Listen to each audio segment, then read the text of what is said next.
And I've just gone around the corner so that I can hear you, because the loud noise is coming out of the protest that's just taking place outside of number 10 Downing Street. Is pretty deafening, to trying to keep them in a small and tight area, basically in the middle of Whitehall. It's sort of just been pushed a little bit further down from Downing Street, so it's not quite on Keir Starmer's front window, so I'm sure he probably won't be able to see it, but he definitely will be able to hear it. Massive crowds have stormed Downing Street. Police are overwhelmed, flares burn across Westminster, and the capital is in open revolt.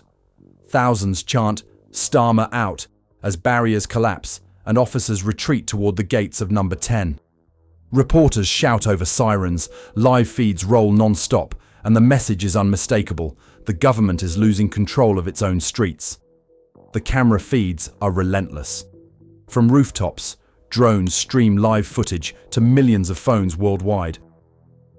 On TikTok, Twitter, and YouTube, the same scene repeats: a sea of people pressing against the gates of power. Within minutes, headlines flash across the globe. Crowds storm Downing Street. Government losing control. London has seen protests before, but not like this. This isn't a march. It's a rupture. Outside number 10, the chants intensify. Protesters wave energy bills instead of flags, shaking them in the air like proof of betrayal. "You can't hear words," one man yells into a BBC microphone. "We're paying for failure." The front line of officers braces again, but the push is too strong. Barricades collapse. The human wall gives way.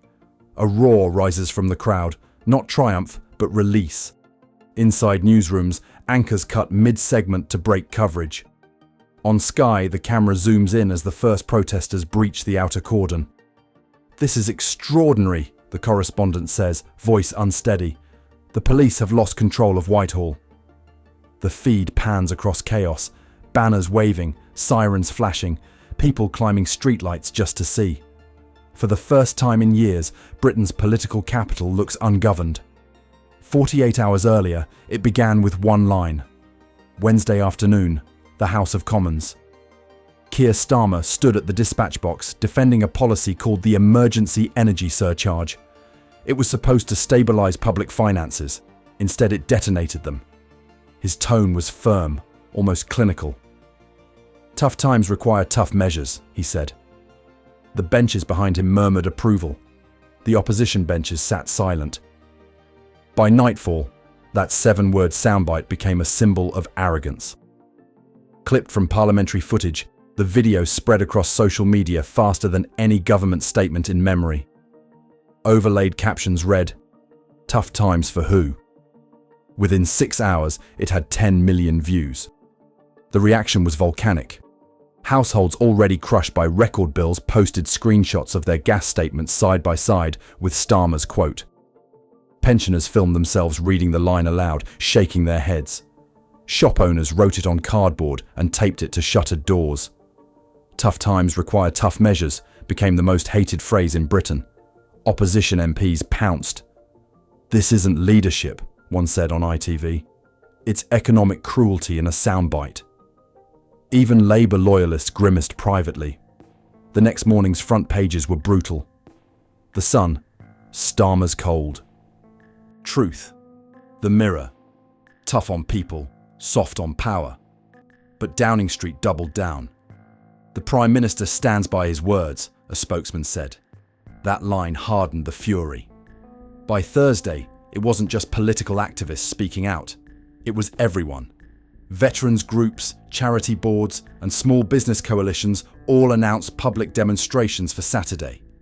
Energy bills, rent spikes, and food inflation had converged into a single crisis, and this time the anger had no political label. In Manchester, trade unions declared solidarity marches. In Glasgow, shopkeepers planned to close early in protest, not profit. In Bristol, a viral post read, "We can't freeze quietly anymore." The momentum was unstoppable. Downing Street staff tried to frame it as a wave of organised misinformation. But there was nothing organised about it. It was spontaneous rage. By Friday evening, police intelligence briefings warned of significant assembly risk in central London. The Home Office urged calm. Starmer, returning from a policy summit, told reporters, "Protest is part of democracy." He didn't realise democracy was about to surround him. Saturday night, London. The first chants began near Parliament Square just before sunset. Enough is enough. Then, we can't afford this. By 8 p.m, those chants had merged into one. Starmer out. The crowd grew by the minute, pouring from side streets and tube exits until the entire stretch of Whitehall was packed. Police formed a double line in front of the iron gates leading to Downing Street. Loudspeakers blared warnings. The crowd answered with jeers. Smoke flares turned the night crimson. Someone climbed onto a lamppost, waving a utility bill like a flag. Cameras zoomed in. The image went viral before the man climbed down. "Officers are attempting to maintain order," the BBC reporter said, but order had already gone. A bottle flew overhead. The first row of protesters pushed forward. Metal barriers screeched as they bent inward. One officer fell, another lost balance, and suddenly the line broke. The crowd surged through. Within seconds, police retreated to regroup near the gates of number 10. Their radios crackled with calls for backup. Units from Westminster Bridge moved to Downing Street immediately. But reinforcements were too far. The flood couldn't be stopped. Protesters reached the final cordon, waving papers in the air, unpaid bills, eviction notices, letters marked "Final Warning." Each one a story, each one a wound. The sound was overwhelming. Drums, chants, sirens, and the thud of thousands of feet moving as one. Officers locked arms in front of the black door, forming a final line. Inside, aides reportedly sealed the windows and drew curtains. The Prime Minister was somewhere behind those walls, watching on monitors as the people outside demanded answers. Foreign media cut in live. CNN's lower third read, "London descends into protest chaos." France 24, public rage erupts over energy costs. Al Jazeera called it a social breaking point. On Sky News, the host asked the question now circling every newsroom. Has Britain's patience finally snapped? Helicopter footage showed the full scale, a mass of people stretching from Trafalgar Square to the gates of Parliament. Emergency lights flashed blue and red across the smoke. From above, it looked less like a protest and more like a nation reclaiming the street. Inside number 10, the sound wasn't of chanting or sirens. It was silence. The kind that follows shock. Keir Starmer stood in front of a wall of screens, watching live feeds of the chaos outside. The Prime Minister's hands were still, his face unreadable, but everyone in the room could feel it. Disbelief had replaced control. Each monitor showed the same image, thousands chanting his name, not in praise but in fury. Advisors huddled around the table. One urged an emergency address, another warned against showing panic. If you go out there, it'll look like surrender. If you don't, it looks like fear. The argument circled with no end. Someone proposed declaring a limited state of emergency to impose curfews in Westminster. The Attorney General cut in. You do that, you legitimise the idea that you've lost the street. The room fractured. Cabinet ministers joined via secure line, jittery faces framed by laptop screens. Some demanded apology, some demanded firmness. No one offered leadership. The Home Secretary shouted that the police had lost control. The Chancellor argued that calming markets mattered more than calming crowds. "We need words," one aide said. "We need authority," another shot back. On the Prime Minister's desk, a phone kept buzzing. Incoming texts unread. One from a senior advisor leaked within the hour. "He's not listening. He thinks it will pass." The line spread through the press like blood in water. Down the hall, civil servants began drafting contingency statements. In the event of curfew, in the event of resignation, in the event of cabinet defection. No one asked which version would be used first. The government wasn't leading anymore. It was managing collapse. Outside, the roar grew louder. Every live microphone picked up the sound of a country shouting back. Inside, the only sound was the clock ticking over midnight. By morning, Britain's crisis wasn't local. It was global. The footage dominated every network on Earth. BBC ran it non-stop. CNN called it the night the British public broke through the gates. Sky News replayed slow-motion clips of protesters facing police. Al Jazeera broadcasted an overhead shot titled "Downing Street Under Siege." Hashtags stormed across the internet. "Storm Downing Street" hit #1 in 23 countries. "Starmer loses control" followed within the hour. TikTok loops of the barrier collapse reached 50 million views overnight. Commentators on 3 continents drew the same comparisons.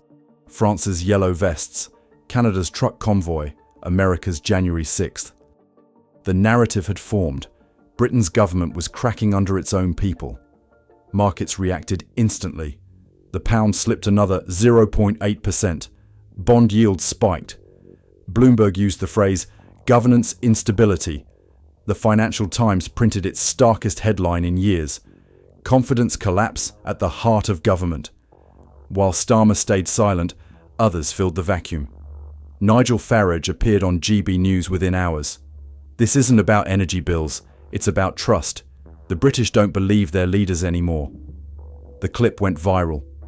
Opposition figures lined up on morning programmes calling for accountability. Conservative MPs demanded a full inquiry into police handling and ministerial judgment. The Reform UK leader called it the collapse of moral authority. Every voice sounded louder than Downing Street's because Downing Street had none. Social media turned the protest into mythology. Drone shots became posters. Memes framed the crowd as the new parliament. Even overseas, anchors used the same phrase, a democratic implosion. Inside the UK, the effect was measurable. Overnight polling showed a record low in confidence. Only 24% of voters believed the government could restore order. Labour's own supporters fractured.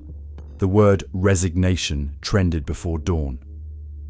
By sunrise, thousands were still outside Downing Street, camped under blankets, holding candles in paper cups. Police issued curfew warnings. Nobody moved.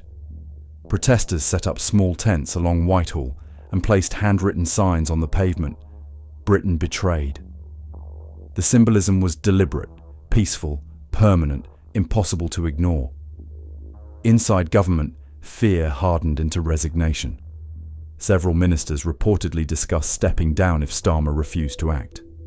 Aides whispered about leadership challenges. Political editors hinted that letters of no confidence were being drafted before breakfast. The Prime Minister remained invisible. No statement, no camera, only leaks, all damaging. "He's withdrawn," one insider told reporters. "He's convinced the fury will burn itself out." But outside, the fires of protest literally burned through the night. As daylight spread over London, aerial shots showed the contrast.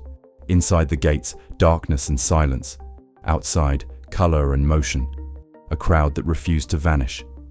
The chants were slower now, lower, almost ritual. "Listen, listen, listen." The BBC cut to a live correspondent. "This has entered its 3rd day. Police appear unwilling to clear the crowd. The Prime Minister has yet to appear." The anchor asked, "Is this sustainable?" The reporter hesitated. Not for long. By mid-morning, foreign capitals responded.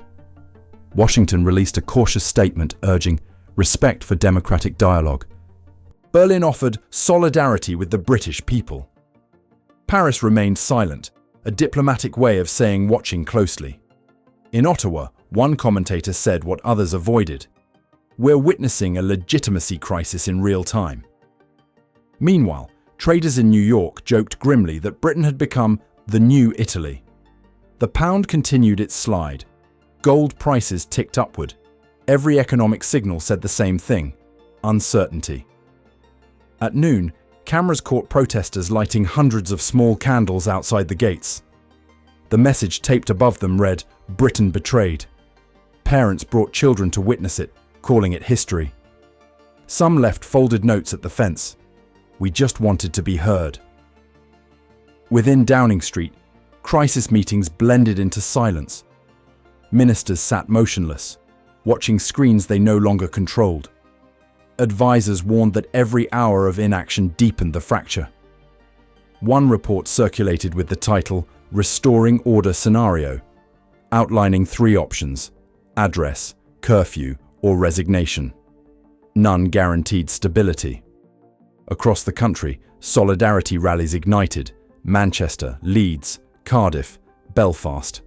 Each carried the same banner: "We are cold, we are done." Helicopter feeds made the nation look like one continuous protest. As the evening fell again, the standoff hardened into something historical. Protesters built makeshift shelters. Police drew new boundaries but didn't enforce them. Media crews stayed live around the clock. The final image that night summed up the crisis: the black door of number 10 behind steel gates, and in front of it, a wall of candles flickering through fog. The question hung over every broadcast, printed under every headline, whispered through every newsroom. Has Britain just witnessed the beginning of the end for Keir Starmer's government?